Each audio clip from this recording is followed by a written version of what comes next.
Merci à tout le monde. Bienvenue à la conférence de presse d'avant-match, match Bénin-Sénégal. Avec nous, à présent, nous avons le coach de l'équipe du Sénégal, M. Pape Thiaw. Il est accompagné du défenseur de l'équipe du Sénégal, M. Moussa Niakhaté. Le principe, il reste le même. Il faut juste des rappels d'usage.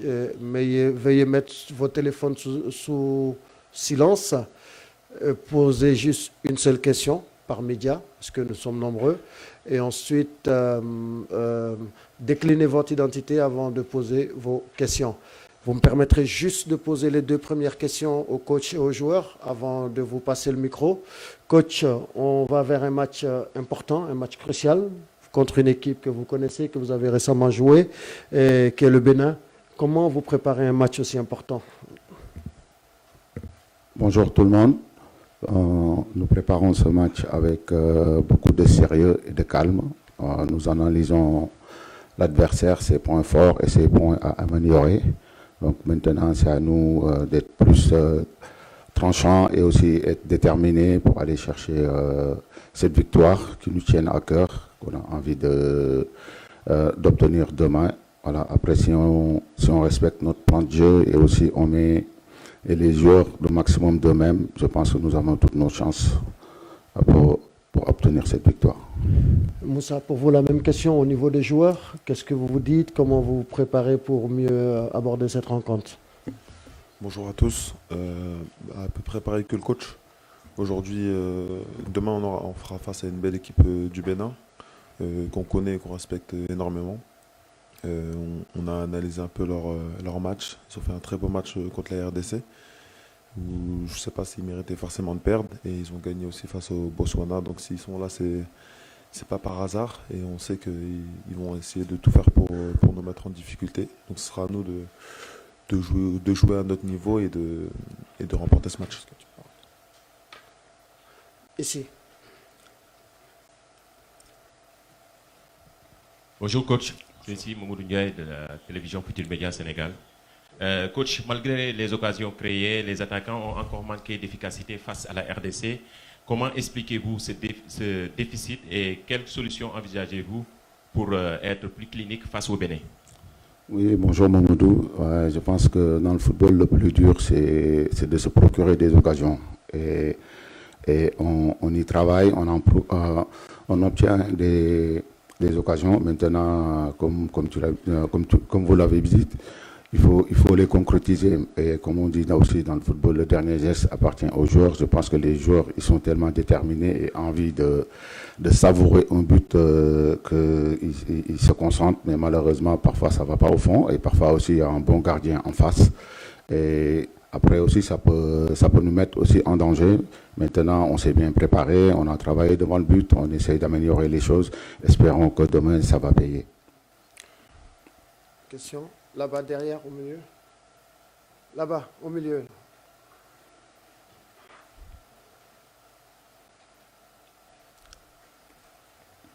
Bonjour coach, c'est Ibrahima du média Saint-Top Team. Alors coach, vous avez en votre possession un joueur d'un talent incommensurable qui est très jeune. Alors en tant que sélectionneur, en l'occurrence bien évidemment Ibrahima Mbaye, en tant que sélectionneur, comment on parvient à gérer un talent aussi précoce afin qu'il garde la tête sur les épaules et qu'on puisse tirer pleinement toute son expérience sur le terrain? Merci. Oui, je dirais que c'est une chance d'avoir un jeune joueur comme Ibrahima qui est en train de montrer des bonnes choses, qui est en train de gagner des titres à 17 ans. Je pense que souvent un joueur rêve de jouer professionnel. Aujourd'hui, dans sa valise, il a une Champions League, Coupe du Monde des clubs, tout ça, faut le féliciter. Mais après aussi, Ibrahima arrive dans un groupe où c'est une chance pour lui de trouver des gens comme Sadio Mané qui ont tout gagné, qui peuvent lui montrer la voie, comme des Kalidou Koulibaly, les Ghana qui connaissent le très haut niveau, Moussa qui est là, il y a tant d'autres joueurs. Je pense que c'est bénéfique pour lui. Et après avoir un joueur comme Ibrahima, c'est sûr qu'à chaque fois qu'il est sur le terrain, qu'on voit des bonnes choses. Maintenant, il faut bien le couvrir et c'est un joyau, on le sait. Et on sait que ce qu'il peut apporter à cette équipe et nous, on fera tout pour le mettre bien et qu'il soit vraiment très bien. Après, c'est un joueur que je suis allé chercher, que j'ai vu le potentiel depuis très longtemps en Youth League, que je suis parti le voir plusieurs fois jouer. Après, c'est un joueur qui a de l'humilité, qui arrive dans une famille vraiment bien éduquée. Et je pense que ça, c'est une chance pour un joueur. Allez-y. Bon, le coach, c'est par ici, devant. Ok. Armand Rodrigue Amégan, Bénin TV, Télévision nationale du Bénin. Le Sénégal a aujourd'hui l'un des meilleurs effectifs, si ce n'est le meilleur effectif du continent. Vous êtes cité parmi les favoris. Est-ce que vous endossez vraiment ce costume de favori? Est-ce que vous le revendiquez? Pas revendiquer, de toute façon on assume qu'on fait partie des favoris, mais après on sait qu'une CAN c'est très difficile, même si on est favori, on a un effectif que tout le monde en parle. Maintenant les matchs se gagnent sur le terrain, et voilà, et il faut continuer à travailler, à respecter les adversaires et avoir de l'humilité et jouer les matchs déterminés et pour venir chercher souvent toujours les 3 points. Bonjour. Non, c'est pour celui qui est à côté de vous. Merci. Moi, c'est Abdoulaye Sambou de Sport TV. Alors, coach, nous savons que vous avez un effectif extrêmement étoffé. Est-ce qu'à votre niveau, vous n'avez pas un problème de choix, justement, notamment dans le 11 de départ? Merci. Non, pas du tout, parce qu'on sait que quand on a des joueurs en face qui sont tous compétitifs, qui ont tous envie, et voilà. Et après il y a des choix à faire, c'est sûr. C'est pas du tout facile. Mais voilà, et espérons qu'à chaque fois qu'on fasse les choix, c'est les bons. Donc en tant que coach, c'est ça. Mais après, on a un groupe avec une concurrence très saine. Donc tout le monde donne le maximum de lui-même, et ça c'est très très important. Ici devant.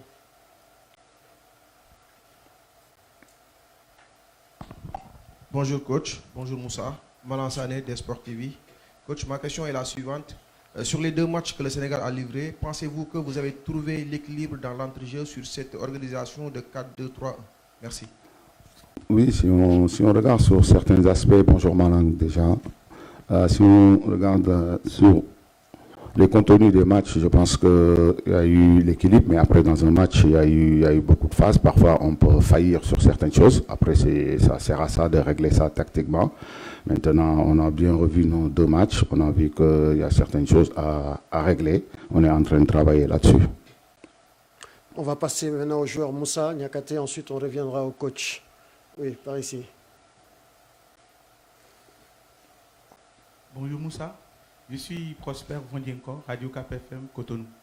Alors, dans ce groupe, c'est certainement le Sénégal qui est la meilleure équipe, l'équipe favorite. Quand on veut jouer contre un outsider en tant que joueur, comment on prépare cette rencontre? Lorsqu'on veut jouer contre l'équipe qui n'a pas forcément le même niveau que soi, comment vous préparez cette rencontre? Parle un peu plus fort, s'il te plaît, je crois pas le micro. Bonjour. Écoutez, on a l'habitude de jouer sur le continent, que ce soit en qualification pour la Coupe du Monde, qualification pour la Coupe d'Afrique ou dans les compétitions. Et souvent, on joue contre des équipes, on va dire au classement FIFA, qui sont en dessous de nous, parce qu'on est la 2e. Mais nous, on réfléchit pas comme ça en tant que joueur. En tant que joueur, on est là pour remporter chaque match. Et on respecte tous les adversaires, c'est ça qui fait notre force, avec beaucoup d'humilité. Et c'est la meilleure manière de faire quand on joue contre une équipe dite outsider, comme vous venez de le dire. Et nous, on joue notre football, on essaie de les mettre en difficulté en jouant vers l'avant, en essayant de tirer le bloc et tous ces petits détails. Et après, c'est à nous de faire la différence. Mais pour jouer contre une équipe, contre le Bénin, il faut d'abord beaucoup la respecter. Il y a des joueurs qu'on connaît, parce qu'ils jouent dans les meilleurs championnats du monde également. Ils jouent en France, on en connaît beaucoup. Et juste jouer avec nos qualités, et voilà. Mais ça commence par le respect de ces équipes. Question. Là-bas, Mariam, derrière. Comme ça. Il faut que je parle plus fort. Ok. Merci. Bonjour, Moussa, c'est Mariam Diaye du journal Les Échos. Alors, le Bénin possède des joueurs qui peuvent être rapides et dangereux dans la transition. Et quel sera, selon vous, le défi défensif pour demain? Merci. Tu me dis si c'est bon. Oui, vas-y. Le défi, ce sera, que ce soit défensif ou offensif, ce sera la même chose. C'est nous, en tant que défenseurs, on doit rester concentrés pendant 90 minutes. C'est ça qui est très important. Parce que la plupart des matchs, on a la possession. Donc quand tu es défenseur et que tu as beaucoup la possession et que tu joues énormément dans le camp adverse, c'est surtout de la concentration pour justement annihiler le plus rapidement possible ces contre-attaques. Mais je pense que le Bénin aussi, c'est jouer aussi. Ils savent jouer de derrière, ils savent construire. On l'a vu lors de leur premier match contre le Congo. Donc il y aura ces aspects, c'est sûr, sur les attaques rapides où il faudra faire attention, il faudra être vigilant. Mais il y aura aussi sur d'autres aspects, parce qu'ils peuvent nous mettre en difficulté aussi d'autres manières, sur coup de pied arrêté ou dans la construction. Nous, je répète encore une fois, mais ça sera de jouer notre jeu, d'être vigilant, d'être concentré et d'être rigoureux. Et je pense que si on met tous ces aspects-là, on gagnera demain. Question toujours pour le joueur. Oui, là. Bonjour Moussa, bonjour coach, c'est Adama Kandé de ZS. J'ai une question pour Moussa. Moussa, vous arrivez dans ce tournoi avec le costume d'un des favoris, comme l'ont rappelé les gens, et vous entendez souvent cette chanson. Alors, pour le dernier match contre la RDC, vous avez fait un match nul. Alors, beaucoup pensent que c'est un mal pour un bien, parce que ça permet de calmer les ardeurs, voilà, de redescendre sur terre. Est-ce que vous pensez que c'est un nul qui va justement vous éviter de dormir sur vos lauriers? Nous, on a toujours eu les pieds sur terre. On les a toujours eus et on les aura toujours. Parce que je pense que c'est ce qui définit notre groupe. C'est l'humilité. On a toujours travaillé, on a toujours été conscient que chaque match était compliqué sur le continent africain. On a toujours été conscient que notre groupe était très relevé. Et on est conscient, surtout avec les derniers matchs contre la RDC, que ça allait être un match compliqué. Donc, c'est plus peut-être pour l'opinion à l'extérieur du groupe. Mais nous, on se focalise vraiment sur nous, sur ce qu'on veut faire pour aller le plus loin possible dans cette compétition. Donc on va continuer ce qu'on sait faire de mieux, c'est de jouer, d'être concentré, d'être focus sur le terrain. Et les aspects extérieurs, c'est vrai que nous, on les évite. Bien évidemment, on avait entamé ce match contre le Congo pour le remporter. À mon avis, on a vraiment fait un très très bon match. On aurait pu l'emporter parce qu'on s'est créé énormément d'occasions et de situations pour le faire. Mais il y a beaucoup d'enseignements positifs à retenir de ce match-là. Et je pense que ce match va nous aider à aller loin dans la compétition. Parce que comme le coach l'avait dit dans une conférence de presse précédente, soit on gagne, soit on apprend. Et on apprend énormément de ce match contre le Congo. Et ces petits détails, c'est sur lesquels on travaille pour la suite de la compétition. On revient au coach. Quelqu'un qui n'a pas encore posé de questions depuis ce matin? Oui, là, derrière. Merci. Bonjour, Pape. Babacar Daoufay de la BBC. Alors, coach, vous avez utilisé 17 joueurs sur les 2 premiers matchs. Et généralement, les 3e matchs sont souvent utilisés pour faire tourner, sauf que le contexte peut-être ne s'y prête pas trop. Alors, comment comptez-vous jongler entre le besoin de gagner en assurant cette première place et ce souci de devoir gérer tout un effectif où certains ont besoin de jouer pour du rythme, d'autres pour de la confiance? Oui, bonjour. On a des joueurs compétitifs donc, qui sont prêts. Donc, c'est ça. Donc, le match de demain, ça va demander beaucoup, surtout sur la récupération des joueurs qui sont frais. Donc, on aura besoin, parce que quand même, on a répété les matchs avec des efforts qui sont vraiment intenses. Maintenant, on verra bien. On est en train d'étudier, de voir qu'est-ce qu'on fera demain, qui sera la meilleure des choses. Bonjour, coach. Ici, Anselme Vonpo, l'événement précis du Bénin. Alors, coach, quelle sera, selon vous, la clé du match? La clé du match, je pense que ce sera déjà l'humilité. Ça va être très très important. Et aussi l'équipe qui, parce que comme ils ont assez souffert, les joueurs, surtout ces derniers temps. Donc je pense que la fraîcheur va beaucoup jouer dans ce match, et aussi rester concentré et déterminé. Ça peut te jouer sur des détails. Donc voilà, nous j'espère qu'on sera armé pour tout, pour pouvoir faire un bon match et obtenir cette victoire. Merci. Bonjour coach, je suis là. C'est Pape Djibril Gaye du journal Source A et éditeur du magazine Score 221. Coach, déjà les gens commencent à faire des calculs, des pronostics par rapport à la qualification. Si on termine deuxième, on héritera de l'Algérie ou bien quelque chose comme ça. Est-ce que l'effectif que le Sénégal a actuellement, on a le droit de se soucier à un tel adversaire? Merci. Bonjour, une bonne question. Je pense que, comme vous le dites, depuis tout à l'heure, les questions arrivent en disant Sénégal, fait partie des favoris. Je pense que quand on est favori, on ne doit pas se soucier de ce genre de choses. Donc nous, demain, on a un match important à jouer. C'est sûr, on veut prendre les 3 points. Après, on verra ce qui se passera là-bas. Et si on doit se déplacer pour aller affronter n'importe quelle équipe, on le fera. Et je pense que même de l'autre côté, ils ne vont pas vouloir affronter le Sénégal. Donc nous, on est prêts et armés. C'est sûr qu'on va rester ici à Tanger. Donc il faut faire demain un gros match face à une belle équipe du Bénin qui a montré vraiment des très bonnes choses. Et surtout dans la possession et dans les transitions, il faut qu'on soit vraiment prêt et déterminé pour aller chercher cette victoire. Après, on verra. Donc, dans une compétition, je pense qu'il ne faut pas avoir à faire des calculs. Il faut jouer les matchs. Après, on verra derrière. Allez-y, Adja, vous avez le micro, coach. Bonjour, coach. Je suis là. Bonjour, coach. Bonjour, Moussa. Alors, tout à l'heure, Steve Mounier, capitaine du Bénin, a affiché ses ambitions. Pourquoi pas prendre la première place de ce groupe? Désormais, vous êtes attendu. Coach, quel message fort vous allez d'abord envoyer à vos joueurs, mais surtout aux Sénégalais qui vous attendent, qui sont tous derrière cette équipe? Oui, bonjour Adja. Je pense que le message fort, les joueurs le savent. Donc, on en parle tout le temps. Donc, on sait. On peut déjà, en premier, c'est prendre match par match. Aujourd'hui, quoi qu'on peut se dire, on est premier du classement. Donc demain, on a un match difficile et qui nous attend. Donc on sait que si on respecte nos plans de jeu et aussi les joueurs au maximum d'eux-mêmes, on a toutes nos chances pour gagner ce match. Mais maintenant, un match n'est jamais gagné d'avance.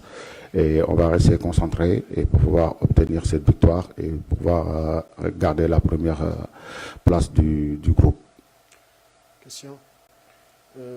Là-bas, derrière, Latif. Bonjour coach, Abdoulatif Diop au Challenge Sport. Coach, pour être clair, la question est simple. Est-ce qu'on peut s'attendre à une titularisation d'Ibrahim Mbaye demain contre le Bénin?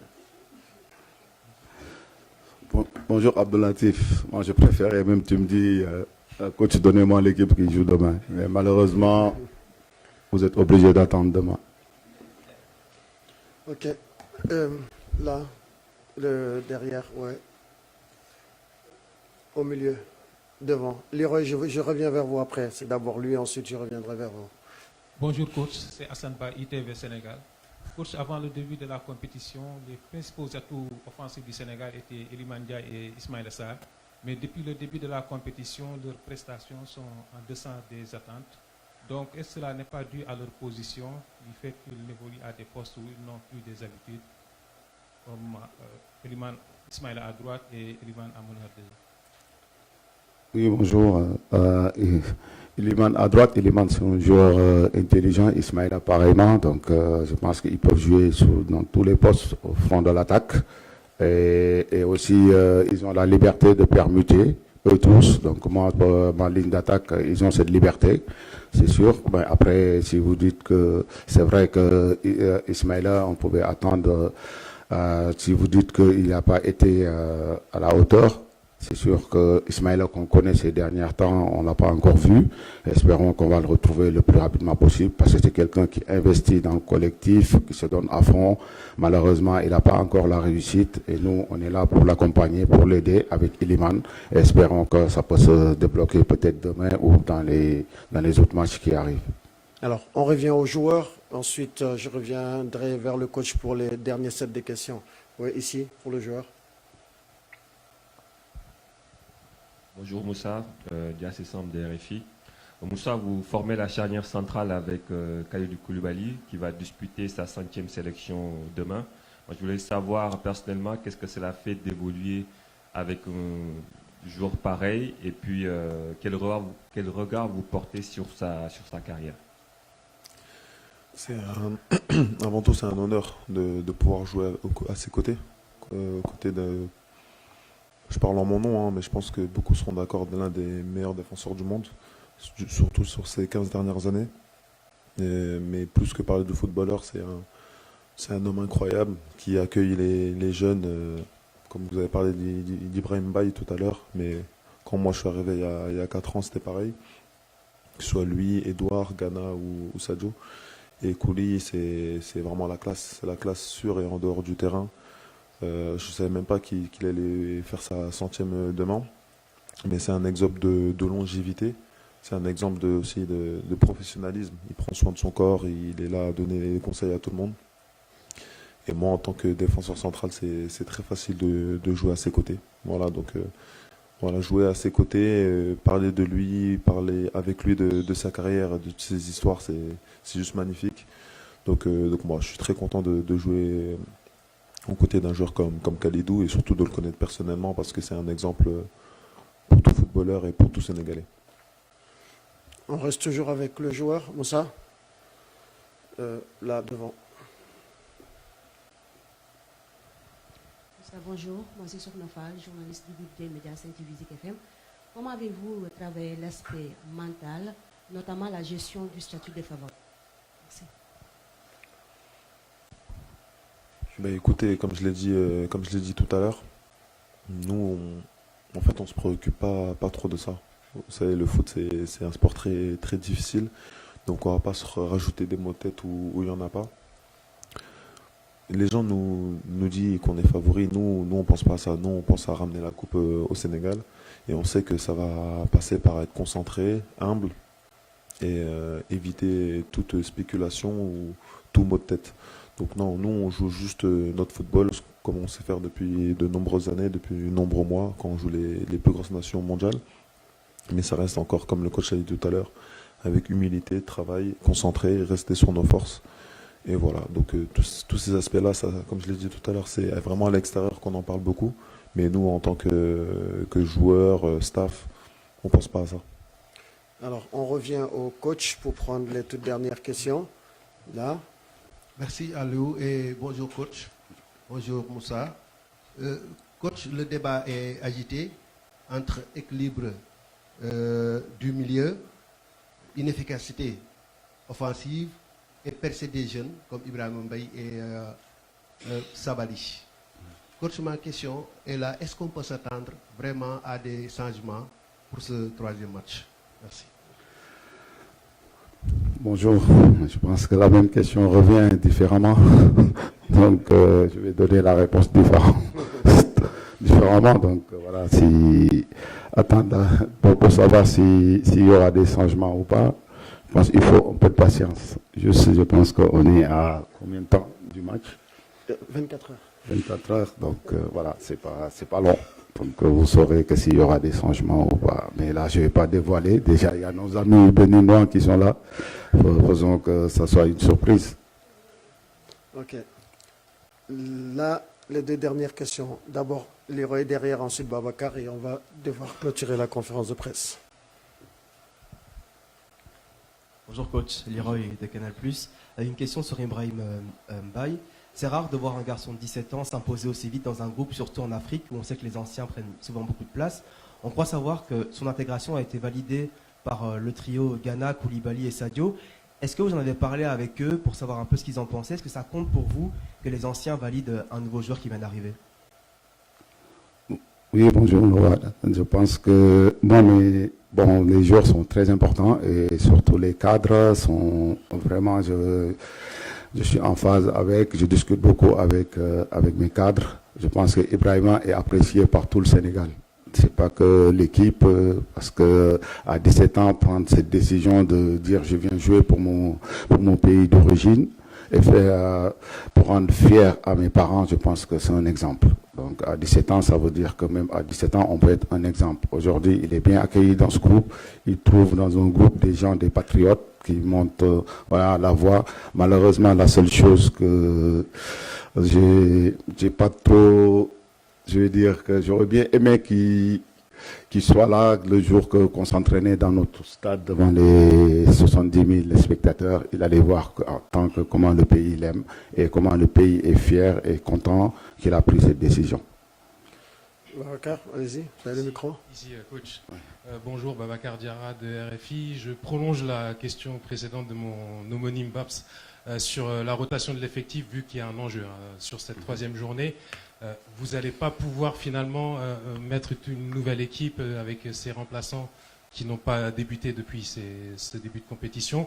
Vous-même, vous avez été, sans vous manquer de respect, un coiffeur en 2002 en tant que remplaçant. Est-ce que ça aide d'avoir eu ce rôle pour ne pas perdre ces joueurs dans la suite de la compétition? Déjà, le plus important, c'est j'ai tout l'effectif qui est concerné. Donc, demain, on peut s'attendre que j'enlève 11, je mets 11. C'est possible, parce que j'ai des joueurs compétitifs qui sont prêts à n'importe quel moment de venir mouiller le maillot et montrer qu'ils attendaient cette place. Donc ça, je ne m'inquiète pas. Donc là, vous parlez de 2002, quand j'étais coiffeur. Peut-être vous dites que j'étais coiffeur, mais moi, je n'ai jamais mis dans ma tête que j'étais coiffeur. Pour moi, le plus important, c'est quand on est dans un groupe, il y a des choix. Et c'est pas facile. Et aujourd'hui, avec du recul, en tant que coach, j'ai vu que c'était pas facile pour le coach d'être en face 23 titulaires, parce qu'à l'époque, c'était 23 joueurs. Et je m'attendais toujours. Donc ça, j'ai vu que j'étais pas un coiffeur. Pour jouer une 8e de finale d'une Coupe du Monde titulaire, on n'était pas un coiffeur. C'est juste qu'il y avait 11 joueurs à mettre sur le terrain, il fallait respecter le choix de l'entraîneur. Et je l'ai toujours fait dans ma carrière. Et tout ça, c'est important. On peut être dessus quand on donne la compro, mais on reste concentré sur l'essentiel, c'est l'équipe, c'est le collectif. Merci coach. Avant de nous quitter, je vais juste vous demander une dernière question en Wolof, probablement, sur la toute première question. Madame match Lugby, nan ngeen ko préparé nga tënkal ñu ko ci Wolof rek. Par contre, avant juste, il faut que je précise aux confrères sénégalais que la mix zone, le Wolof n'est pas autorisé. S'il vous plaît. Merci. dégg nga boobu kan ma wax en séeréer ma lay boo xamee ni ñuy waxee conférence de presse en séeréer je fais en séeréer donc déjà dañuy nuyu ñëpp di sant yàlla di wax ni voilà match bi ñu ngi koy préparé avec beaucoup de sérieux ak sérénité ak tamit travail bu baax a baax parce que tamit équipe bu ñuy jouer xam nañ ni équipe bu am ay argument la yu ñu mën a sonalee analyser nañ leen nag ñu ngi continuer di leen analyser di xool tamit lan lañ mën a def pour jël suba ndam li mais xam nañ ni du yomb match bu difficile la déjà il faut ñu am si humilité pour pouvoir dem jëli ji li ñu soxal di gagner match yi pour être premier ci classement bi xam naa nit ñi dinañ ne nag bëri na français mais malheureusement Gana n'est pas là pour le dire. Alors, par souci d'équité, il est important de le rappeler à nos confrères béninois. J'avais proposé la même chose, mais malheureusement, les deux qui étaient aujourd'hui à la conférence de presse n'étaient pas en mesure de parler la langue locale du pays. C'est très important. Ce n'est pas la discrimination pour le Sénégal, mais c'est un principe que la CAF essaie de mettre en place pour valoriser aussi nos langues nationales. Merci, coach Bouna Chao. Merci. Merci Moussa Niakhaté et merci à vous. S'il vous plaît, information très importante pour les séances d'entraînement. Le Sénégal s'entraînera à 16h. À 15h30 déjà, on ouvrira les portes pour les journalistes parce que le mix zone commence 15 minutes avant l'entraînement. Pareil pour l'équipe du Bénin, on ouvrira les portes à 18h et les mix zones commenceront 15 minutes avant 18h30. Merci à vous et bon.